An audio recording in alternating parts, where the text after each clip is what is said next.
Hello, good afternoon सबैजनालाई, मेरो फेसबुकको फ्रेन्डलीहरूलाई। र म आज सिलगढी आएको एउटा दुःखद घटना भयो है। र त्यो घटना चाहिँ के हो भन्दाखेरि चाहिँ आउँदै गर्दा दार्जिलिङ मोडमा है, म आउँदै गर्दा चाहिँ पछाडिबाट ट्रकले मेरो बसन्तीलाई पछाडिपट्टिको दैलो कताकतुक पारा हिर्काइदियो है।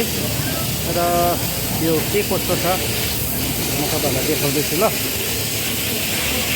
अहिले चाहिँ लिएर मैले यहाँ एयरपोर्टको बाहिर वासरुममा हालिरहेको छु हो।